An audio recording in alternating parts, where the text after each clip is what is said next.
قرآن مجید نے ارشاد فرمایا الا بذکراللہ تطمئن القلوب، فرمایا خبردار ہو جاؤ، اللہ کے ذکر میں ہی دلوں کا اطمینان ہے، اللہ کے ذکر میں دلوں کا چین ہے۔ لوگ بہت سارا مال، بہت ساری دولت، بہت ساری عقل اور بہت سارا شعور ہونے کے باوجود بے سکون ہیں۔ جس چیز نے زمانے کو تکلیف میں مبتلا کر دیا ہے اور جو چیز ڈھونڈنے سے نہیں ملتی وہ اطمینان ہے، وہ قرار ہے۔ لوگ بھیک مانگتے ہیں، منت کرتے ہیں، دہائی دیتے ہیں کہ کہیں سے سکون کی دولت مل جائے، لیکن وہ میسر نہیں آ رہی۔ بڑے بڑے لوگ ہیں، اور میں عرض کر چکا ہوں کہ مالدار بھی ہیں اور عقل مند بھی ہیں، باشعور ہیں، پڑھے لکھے ہیں، پر قلبی سکون، راحت، اطمینان، چین انہیں میسر نہیں آ رہا۔ راتیں جاگ کر گزر جاتی ہیں، دن آزمائش میں بیت جاتا ہے۔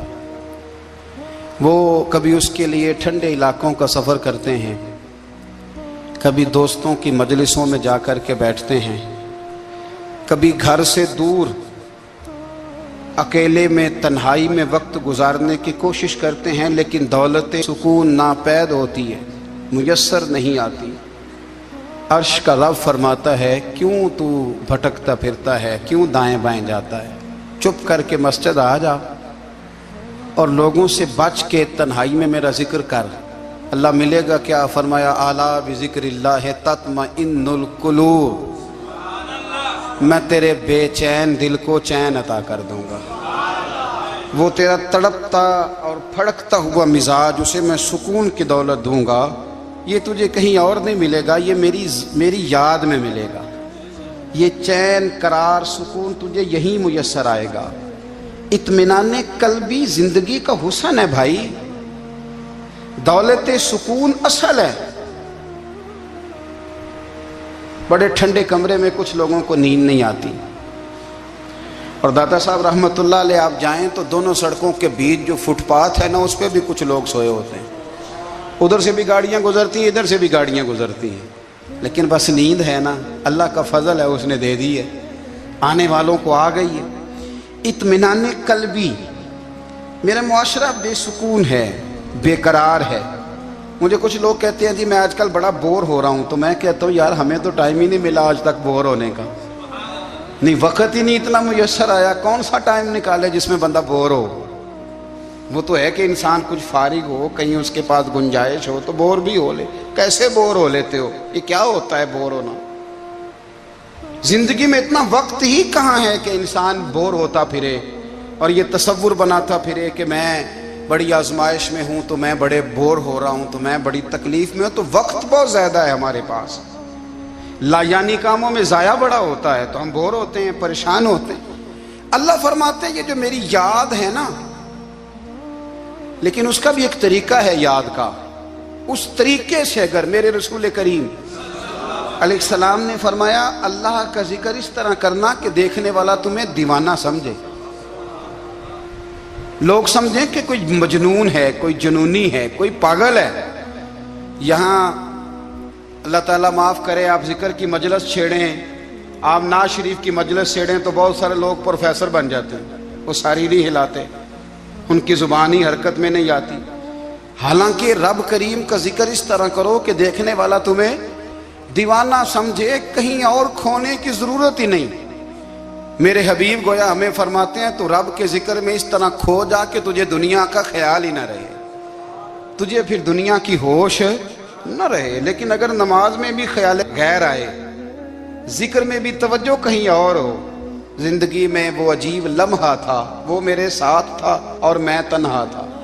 اگر ماحول یہ ہو کہ آپ کہیں جسم کے ساتھ تو موجود ہوں، روح موجود نہ ہو، تو پھر لذت ذکر بھی میسر نہیں آتی، پھر کیف نہیں حاصل ہوتا۔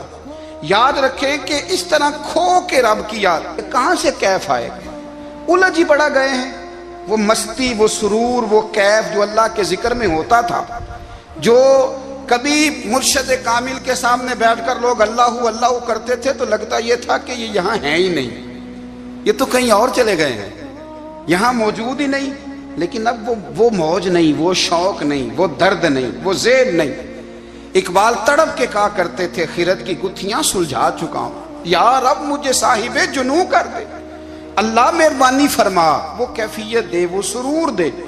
زندگی میں اگر اطمینان چاہتے ہو تو کبھی کبھی سب کچھ بھول کے نا تو مست ہو جایا کرو رب کی یاد میں۔ کبھی کبھی چھوڑ دیں دنیا، چھوڑیں یار موبائل، کسی وقت کرے اس کو بند، چھوڑے اس بات کا خیال کہ فلانے نے سلوٹ کیا ہے کہ نہیں کی، چھوڑے۔ حضرت باجزید بستامی رحمت اللہ تعالی علیہ فرماتے میں نے اعتکاف کبھی اپنی مسجد میں نہیں کیا، یہ کہ سارے ہی ہاتھ چومنے والے، سارے ہی پیار کرنے والے۔ فرماتے میں جب اعتکاف کرتا تھا تو میں بستام سے دور نکل جاتا تھا جہاں کوئی مجھے جاننے والا نہ ہو۔ اٹھ بلیا چلو تھے وسیے جتھے وس دے نہیں سارے ینے، نہ کوئی ساڈی ذات پچھانے تے نہ کوئی سانو مننے، چل ادھر چلیں۔ اٹھ بلیا چلو تھے وسیے جتھے وس دے نہیں سارے ہی انے، نہ کوئی ساڈی ذات پچھانے تے نہ کوئی سانو۔ اتنا شوق ہے سلوٹ کرانے کا، اتنا شوق ہے تعارف کرانے کا، اتنا شوق ہے اپنا بتانے کا، تو یہ چیز غلبہ کر جاتی ہے، پھر نام رہ جاتا ہے، روح نہیں رہتی، پھر وجود رہ جاتا ہے، پھر باطن کی کیفیت نہیں رہتی۔ خدا را اپنے آپ کو بے چین نہ کرو، بے قرار نہ کرو، بے سکون نہ کرو، رب کی یاد میں آ جاؤ، درود و سلام میں آ جاؤ، نعت کے حسن میں آؤ، تلاوت کی دنیا میں آؤ، سجدوں کے نور میں آؤ۔ آؤ کبھی کھول کے دل مسجد کی صفائیاں کریں، آؤ نہ کبھی کوئی بوڑھا، دادی، نانی، دادا، ان کے پاس بیٹھ کے پیر دبا کے اللہ کو راضی کریں۔ یہ کیف والی جگہ ہیں، یہ سرور والی جگہ۔ اتنی بے چین ہماری زندگی ہے، بے قرار ہے، تڑپتے ہوئے لوگ، لڑتے ہوئے لوگ، ایسے لگتا ہے اب یہ ایک دوسرے کا گریبان تھام لیں گے، بے قرار، بے چین۔ کسی کو انتظار کا کہا جائے نا کہ 10-20 منٹ کسی کا انتظار کرو تو بعض لوگ مجھے ایسے لگتا ہے جیسے ان کا کلیجہ پھٹ جائے گا، ڈاکٹر کے انتظار میں بیٹھے ہیں تو بڑے پریشان ہیں۔ کسی کو ملنے گئے ہیں کو آدھا گھنٹہ بیٹھنا پڑ گیا تو بڑی دقت میں ہیں۔ اپنے آپ کو سکون دیں۔ آپ یقین کریں بڑا مزہ آتا ہے، کبھی کسی کا انتظار کرنا پڑے تو 2-4 تسبیح درود شریف پڑھی جاتی ہے، یعنی ذوق بن جاتا ہے کہ چلو اللہ نے موقع دیا ہے، کوئی سرکار کو یاد کر لیں، تنہائی مل گئی۔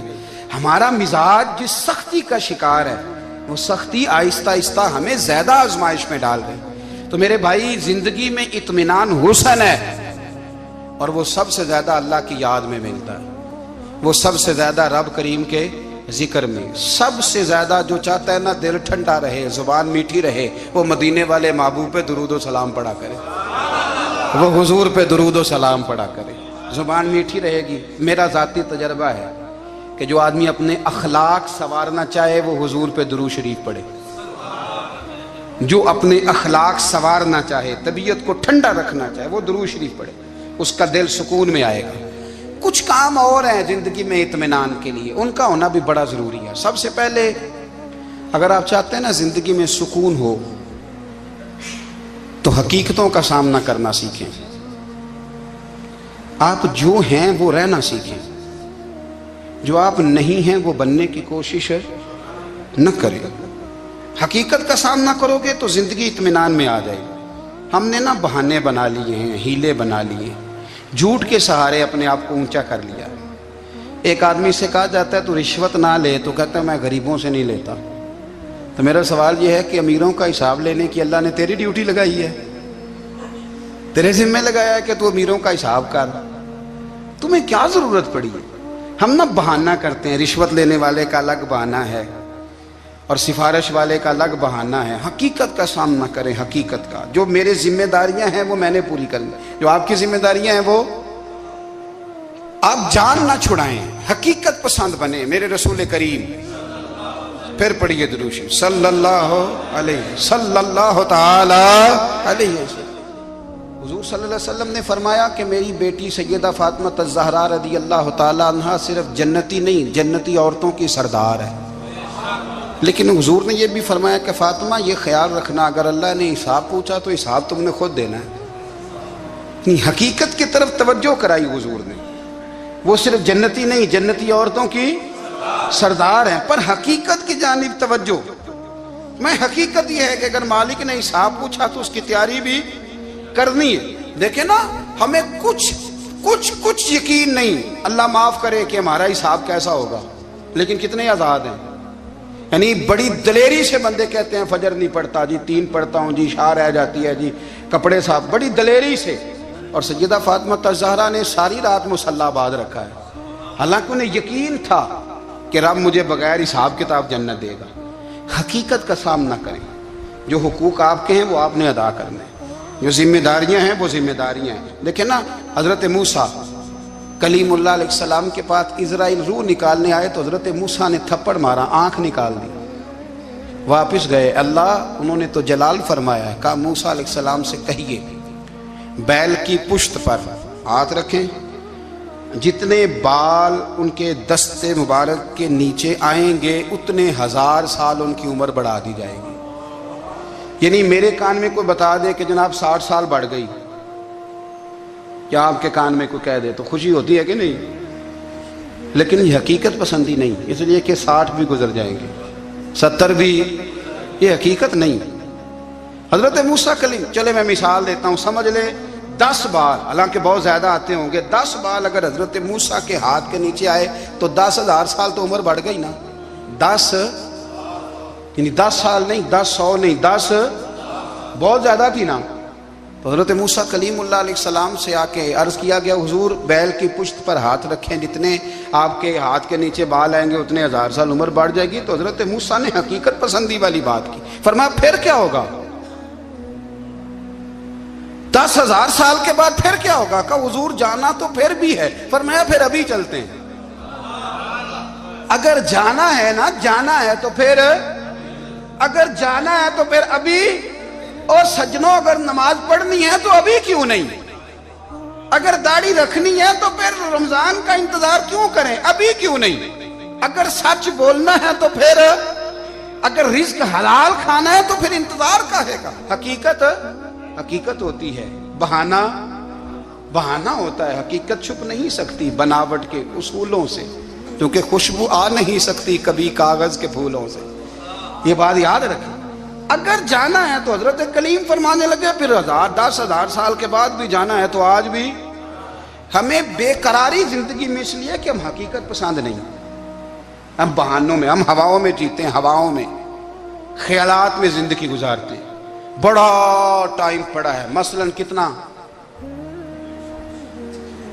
کتنا میرے رسول کریم صلی اللہ تعالیٰ علیہ وآلہ وسلم نے ایک دن صحابہ سے فرمایا تمہیں حیا نہیں آتی؟